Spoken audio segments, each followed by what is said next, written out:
go wrong with a bit of red velvet. If you don't like red Honestly, velvet, I don't want if you it's here. curtains, if it's cakes, if it's carpet, I'm in. Like, give All me of the the red above.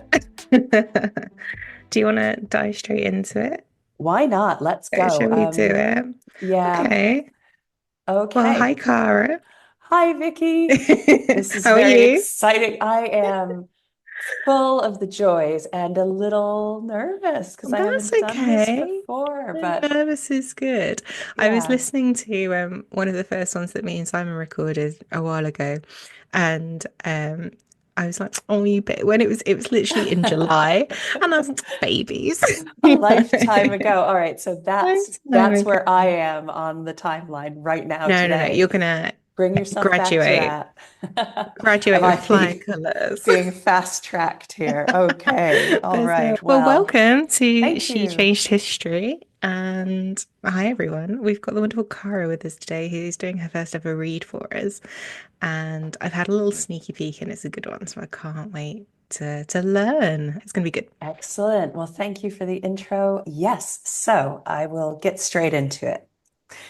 If you think about women in space, the names that might come to mind are people like the Soviet cosmonaut Valentina Tereshkova, who was the first woman in space, or perhaps Sally Ride, who was the first American woman to go to space with NASA.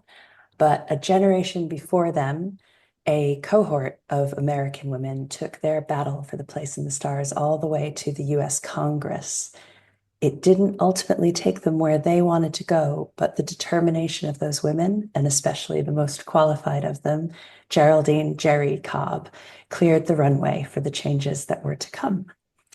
And the sources for today are the New York Times, NASA.gov, the Independent newspaper, a website called Real Clear Public Affairs, the Washington Post, and the websites of the New York Metropolitan Library and the US Congress. So we start in Jerrie Cobb's early life. She was born in 1931 in Norman, Oklahoma, which is someplace I've never been, but it's very easy to imagine like wholesome farmland, red barns, cornfields, that Is it whole South sort of the Oklahoma? Midwest, I would Okay. say. So yeah, picture that pastoral America, rural Yeah. America, and you can't go We've far just wrong. started watching Yellowstone on because it's on Oh, Netflix okay. now. So when I heard barn, my head went there, but maybe that's a little Yeah, I bit think more you're hardcore. bring it back slightly, but yeah, you're not a million miles away. Okay, cool, Let's cool, put it cool. that way. Think Wizard of Oz vibes. Got it.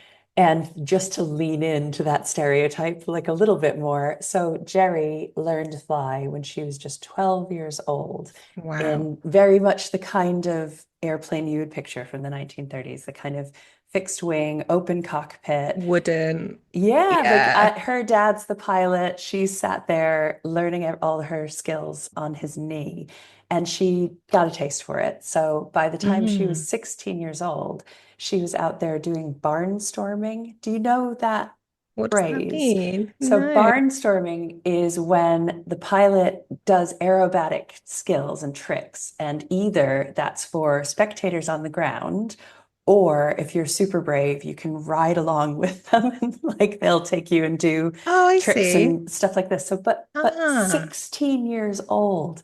So she's like out there barnstorming away, taking jobs like doing leaflet drops for the circus. And the whole time Okay. she's doing this, as well as presumably enjoying it, she's saving money and going out on these work assignments, sleeping under her plane's wing to keep her costs down when she's away from home so that she can Okay. pay for her private pilot's license. And she achieved that while she's still in high school. She's amazing. And so she's working away, getting that done. Do you remember what you did for your 18th birthday? I think we were quite boring and went to the cinema. I think like it wasn't Okay, like that's this a big classic. This turning of age. Like, yeah, it was pizza and played cards. That was sweet, my sweet, very similar. Jerry Cobb, however, she spent it getting her commercial pilot's license. Ah. I mean, like That's pretty immense. It sounds like she was just doing her own thing. Like she wasn't so much worried about her peer circle. Because I remember that was my Yeah, only worry at 18 was having friends. And looking standard. back now, I'm like, pillock.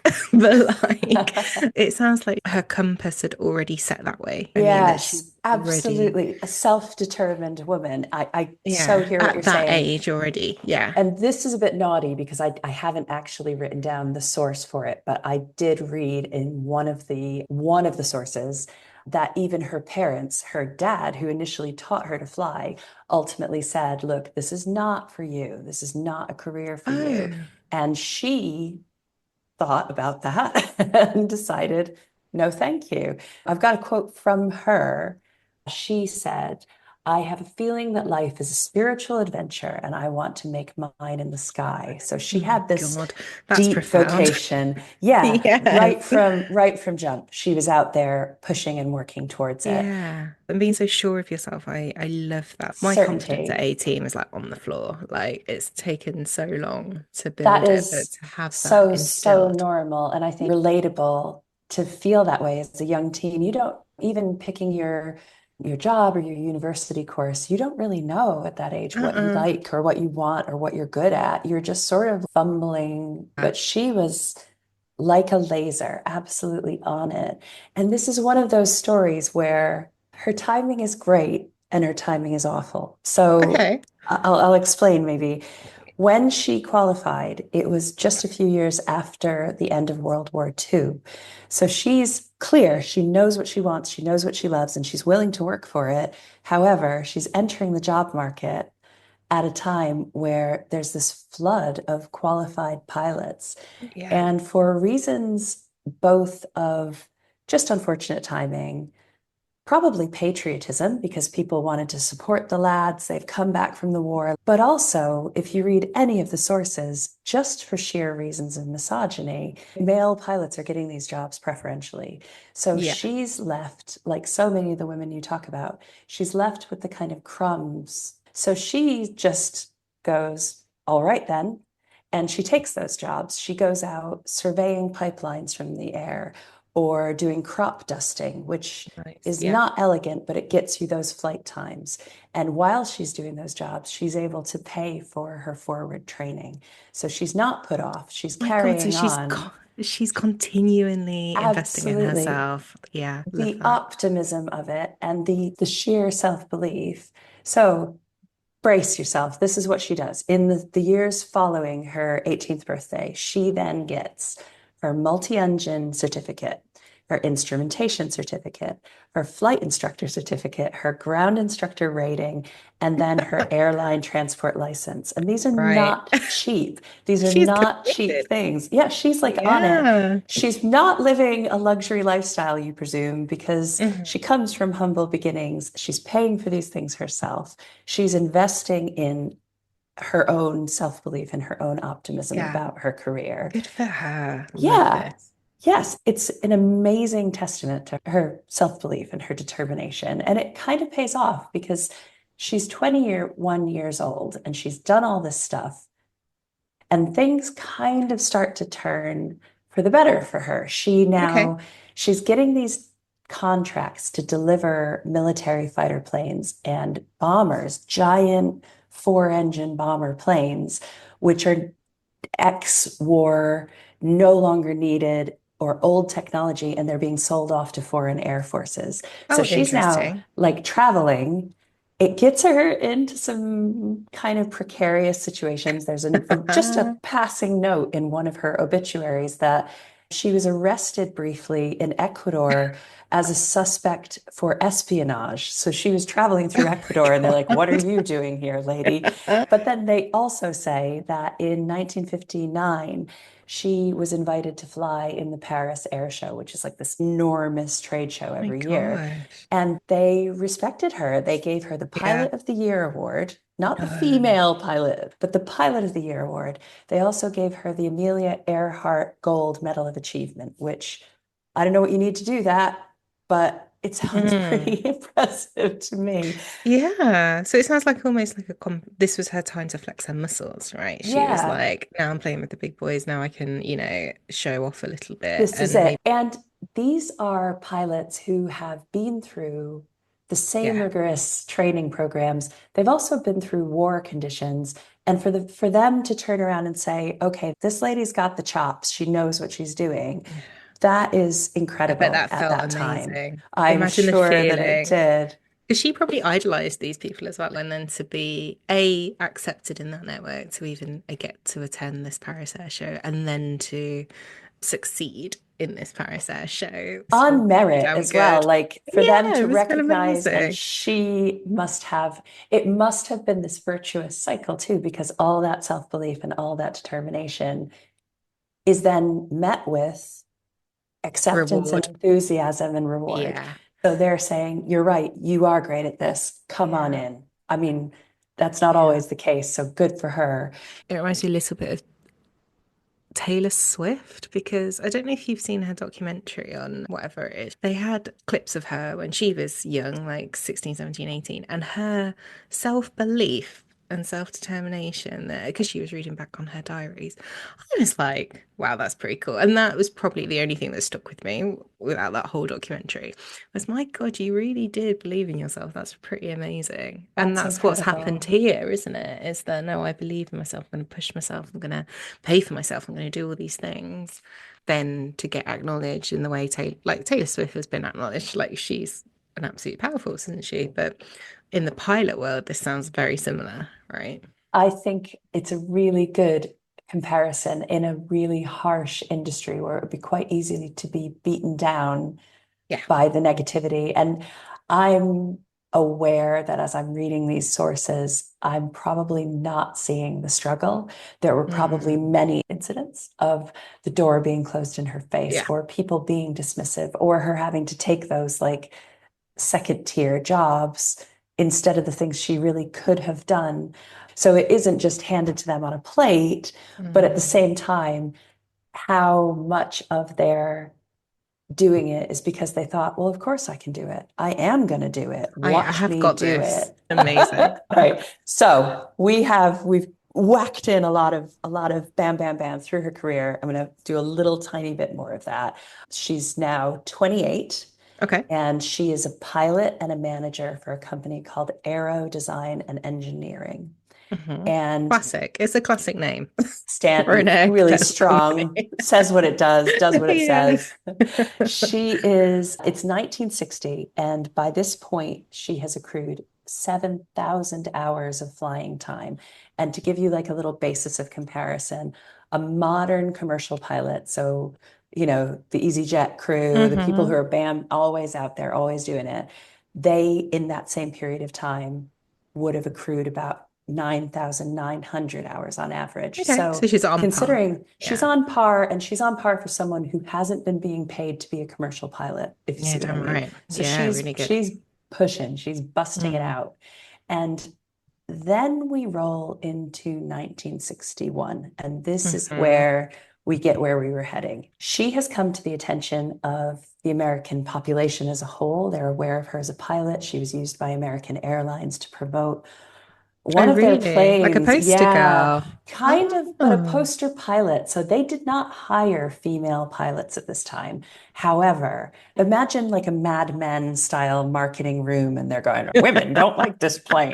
Why don't the ladies like this plane? We need to fix that. So they invite Jerrie Cobb, who's a well-known, wholesome American go-getter, wholesome. wholesome. And they say, could you please do a test flight in this plane and just show the ladies that it's cool? They didn't like God, you're offer her a kidding. job or anything, don't be crazy, but they wanted her to do this. So Wow. she's caught the public's attention. She's seen Yeah. as trustworthy, hardworking. How do you say no in that situation? This is, Like, yeah, so this is part of her story, and we'll come to some more about that because one of the things that I think got her as far as she went is that she played the game to get the gain and did not say, no, I want to be a pilot or nothing at all. She went, all right, I'll do your test flight.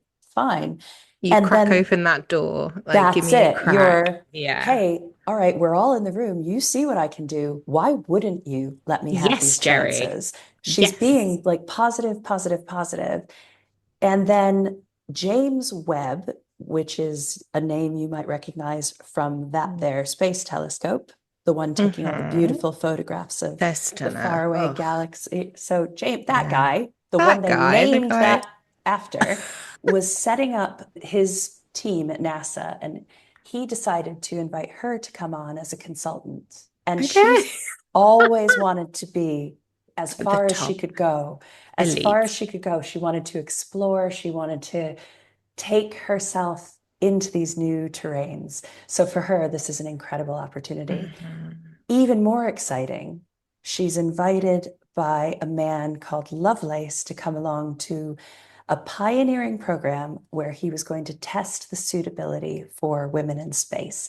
And you can see a Mhm. photo of her there. She is standing with a NASA landing Oh, craft, happy, happy as can be, and just beaming. She's delighted. I'm going to, she also looks like proper all girl American. yeah, Like her hair's in like pinned in roller kind of thing. She's got like the 1960s kind of, well, a bit before that, maybe with the long prim dress and the little button-up shirt. Very, very Dorothy, very wholesome. And then she's stood next to this freaking space like craft thing. Like you say, happy as a clam, right? if you kind of covered up the half of that photograph that has the landing craft in it and thought, what is this girl standing next to? You A would boy. imagine a boy or maybe her prize winning horse, or like it's such a Yes. wholesome farmland Americana Yeah, image. she is. You can see how happy she is.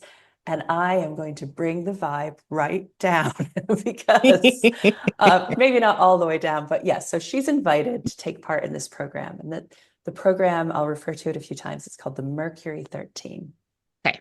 So Lovelace's background is that he designed all of the tests that the NASA pilots would be put through. So he was the doctor who established the standards that astronauts needed to meet to safely go into space. I hear you. And Okay. so this is where it gets maybe a little bit nuanced. Yeah. It sounds amazing. The reality is a little bit more mixed. So the Mercury 13 program was privately funded and not part of NASA. Lovelace, who had developed these NASA tests, became curious, say the documents, about how women would do. And you think, Okay. great.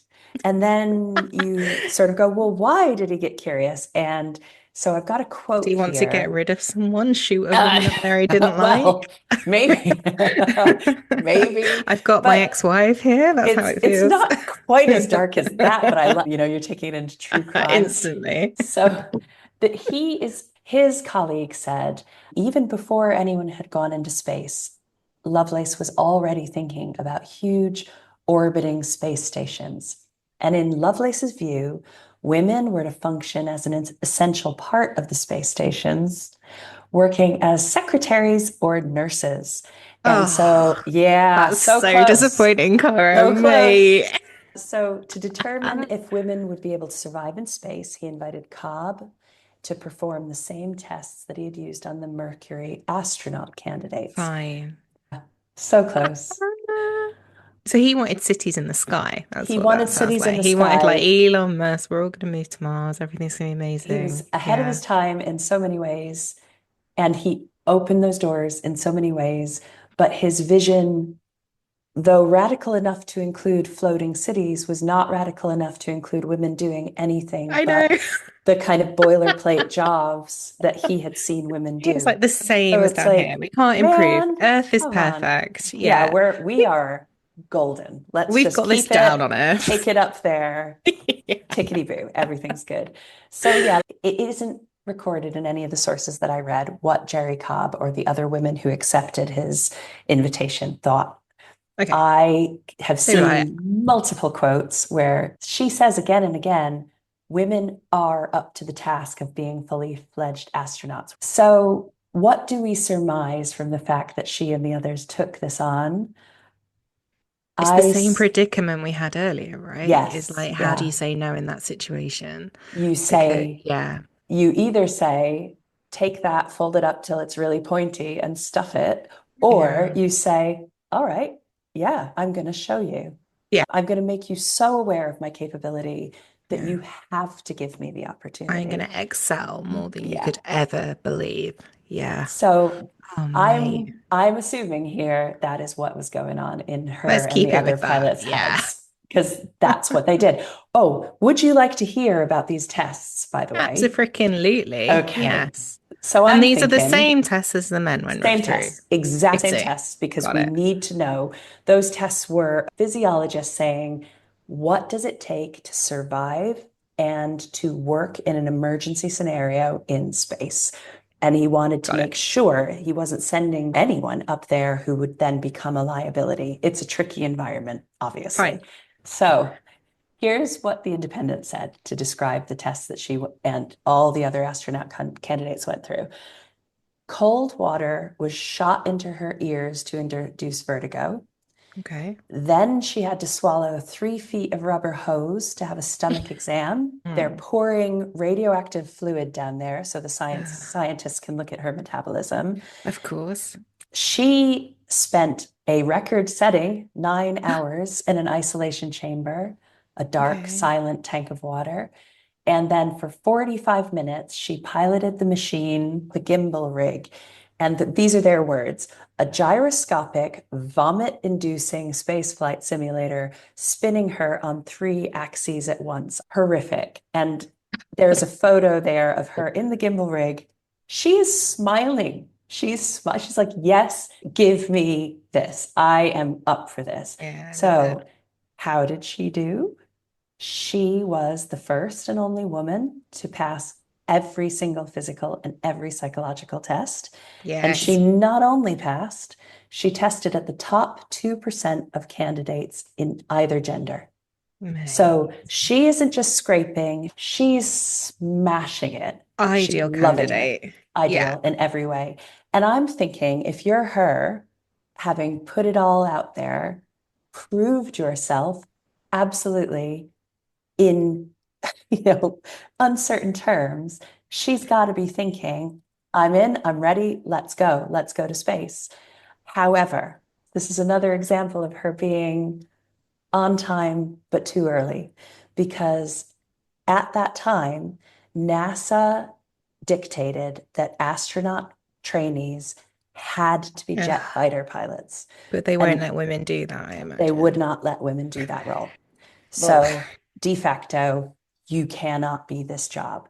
So, you're Jerry Cobb, your dream that you've worked, scrimped, mhm. saved, sacrificed to attain, you've proved you can do 100%, you can do the role, and it's held out of reach Yeah. because of structural Don't sexism. have a willy. Yeah. You don't have a willy, sorry, Yeah. go home. Maybe Go we'll home. ask you to be a secretary sometime. So, Can you imagine? not ideal. She thought, all right, then, I'm not going to just let that stand. And she, along with others around her, including the other astronaut candidates, took it to Congress. They Oh. went forward, and I'm going to quote now. It gets a bit confusing, so bear with me. But in 2023, a representative put a bill to Congress to give the Congressional Gold Medal to the Mercury 13 women to recognize their contributions to aeronautics and to equality. So that piece includes this quote, which describes, I think, quite succinctly how the congressional hearing, like what it was about. So Geraldine Jerrie Cobb and Janie Briggs Hart spoke to Congress to advocate for the continuation of their program.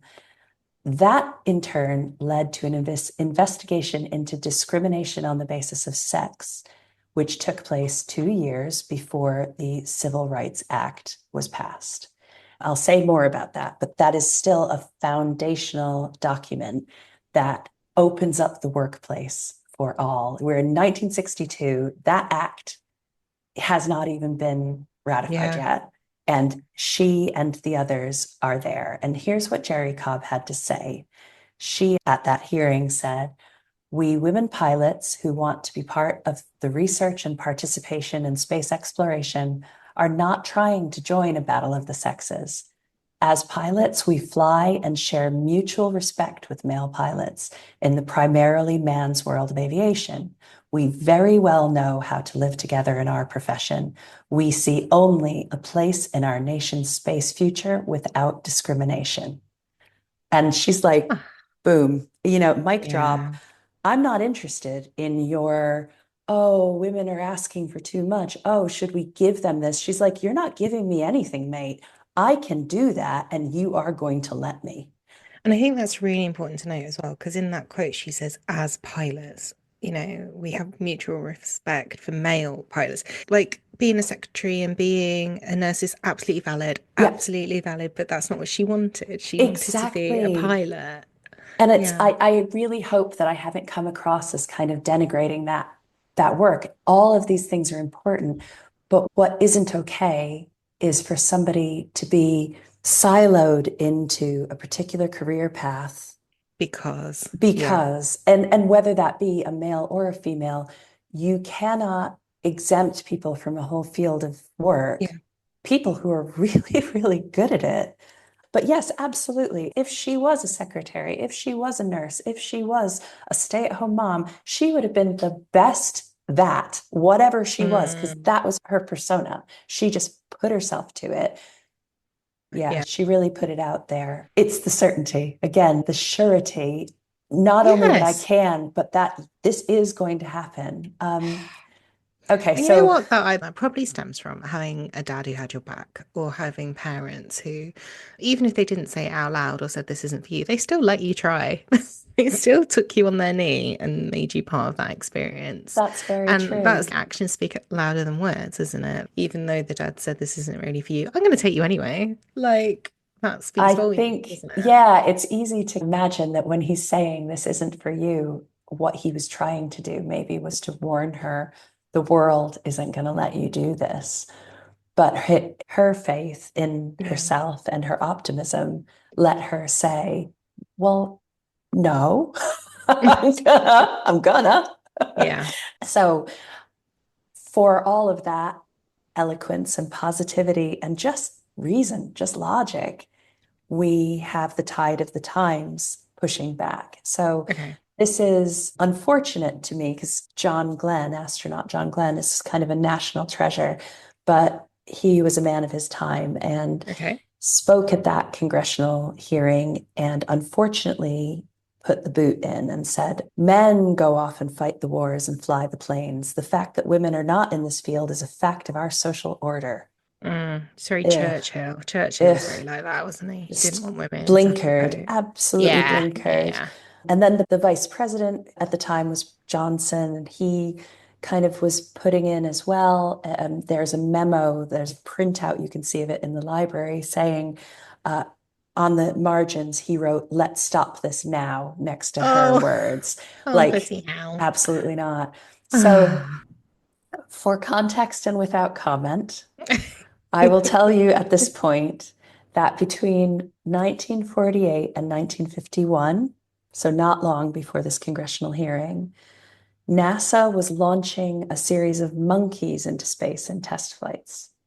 And yeah, I do have Mm, a small comment, which is how entrenched is your misogyny if you think mhm. female astronauts are against nature, but scooping up a monkey and shooting it in a rocket is perfectly fine? Like, Oh, guys, come on, we can do better. We can do my better. chest has gone so tight. Yeah, you're Yeah, right. it's It's infuriating.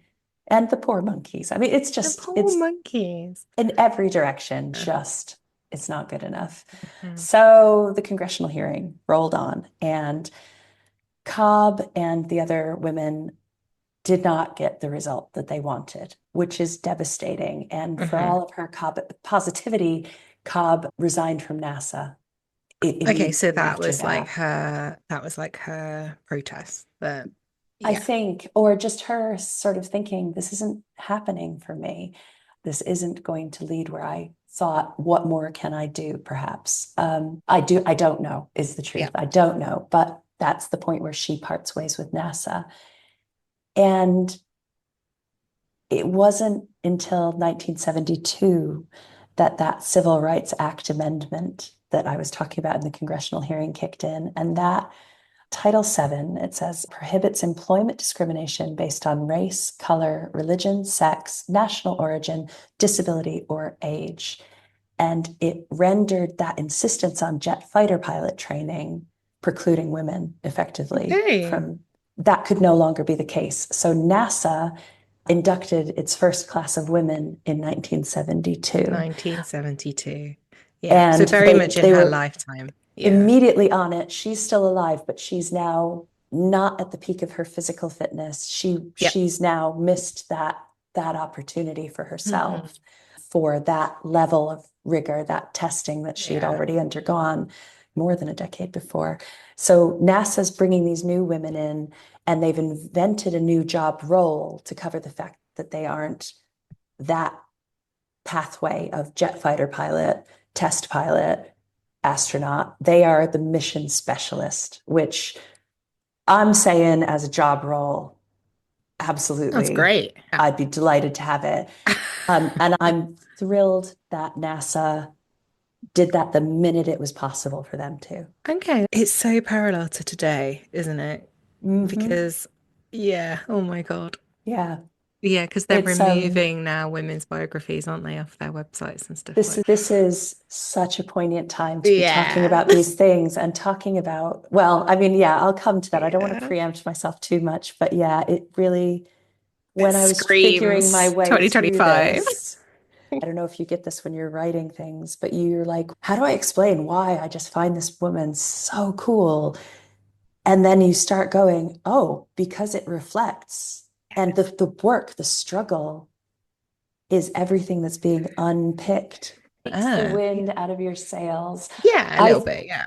The and pendulum will swing back and it'll it swing back will. harder. It Yeah. will. So sorry, I'm going wildly Shake it off off, on a shake it off, shake off the Trump. Yep. right. Great, great, great.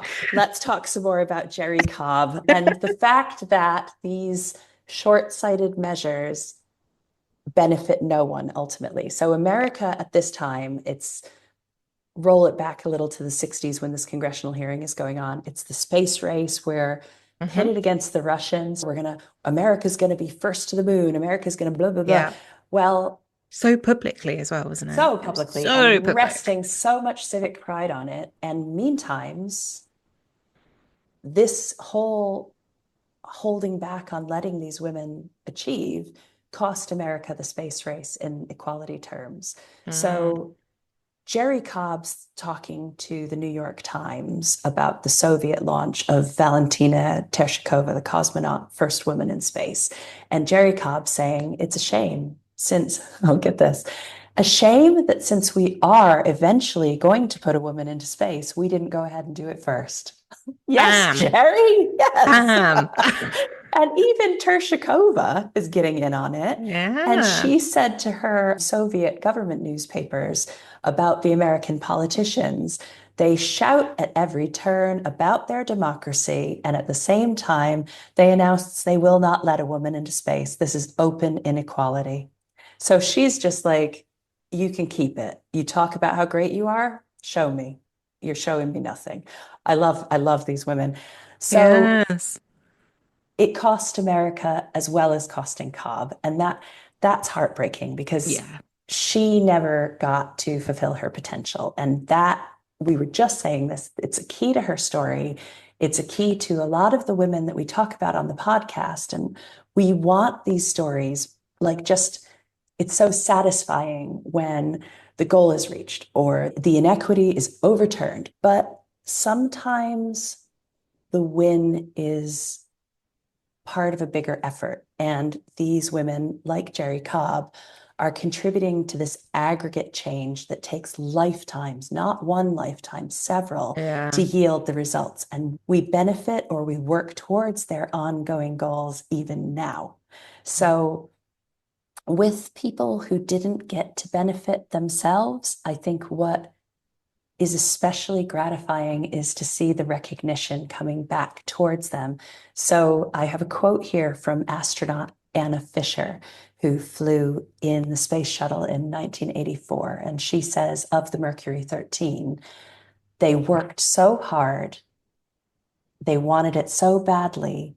And then we came along and caught the wave at just the right time when society was changing.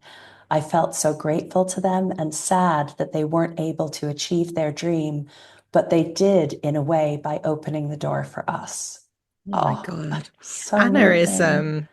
she is socially aware of Yes. this, And isn't she? That just is so humbling. Yeah, she knows like, that she's one cog in a yeah, and wheel. standing on the shoulders of these giants. And Yeah, she knows. that's during Cobb's lifetime that this is Mm. being said. So that is beautiful. And, for Cobb, oh, this is hard to hear, but there's a quote here from Cobb saying she didn't make it to space, but she never gave up hoping. She said, at age 67 in 1999, I would give my life to fly in space. It's hard for me to talk about it, but I would. I would then and I will now.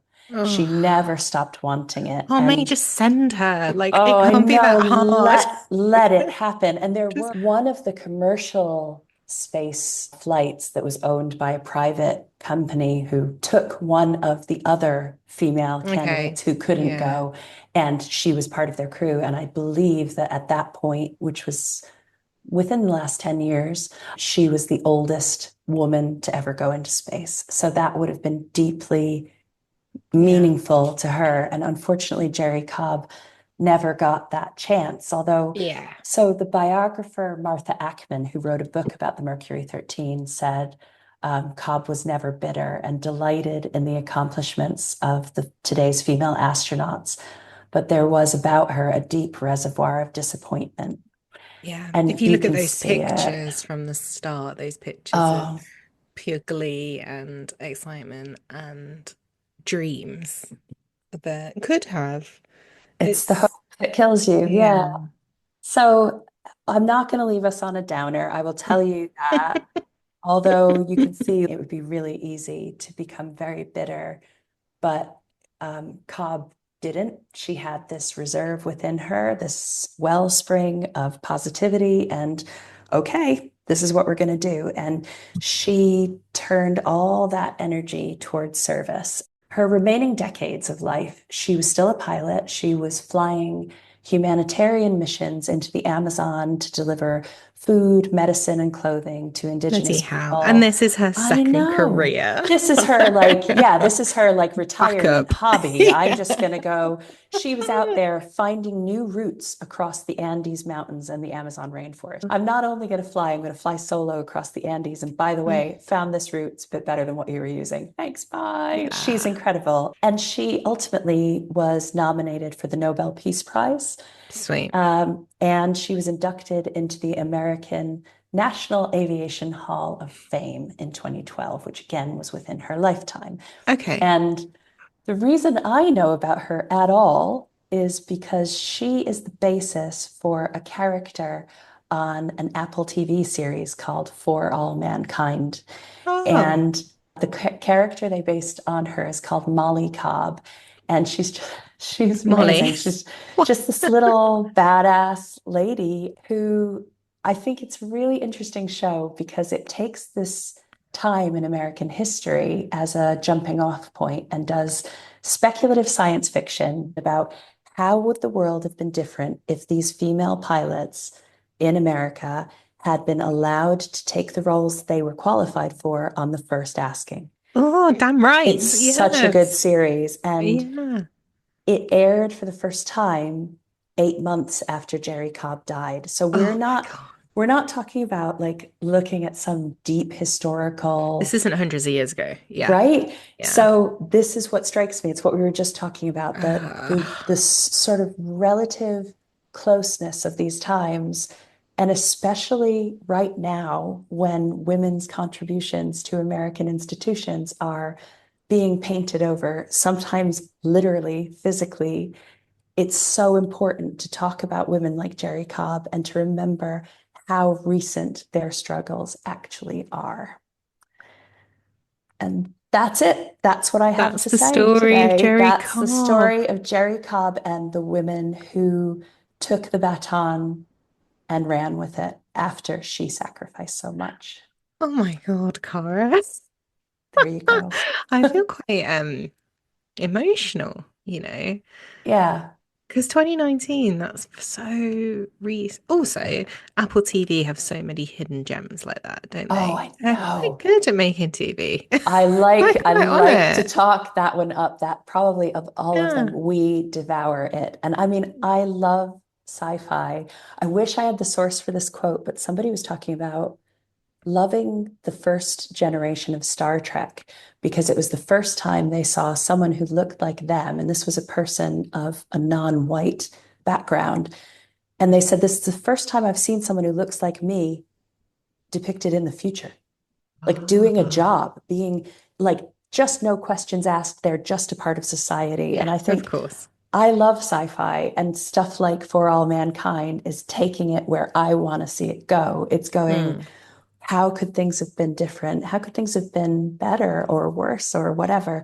But just it is not even up for negotiation that we are all included. Oh, Yeah, so amazing, Oh amazing. my gosh. Well, thank you so much, My Cara. pleasure. How did that That was, feel? yeah, like I'm less nervous now that I've finished. Like I'm thinking, oh God, am I gonna Did you enjoy search? it? I really did. And Yeah. I think it helps when it's somebody who you just have so much admiration for because And you're love. excited. And I didn't know about her, so I've definitely learned something. So thank you. Yeah. Thank you Oh, so my pleasure. much. Thank you for allowing me. That was really neat.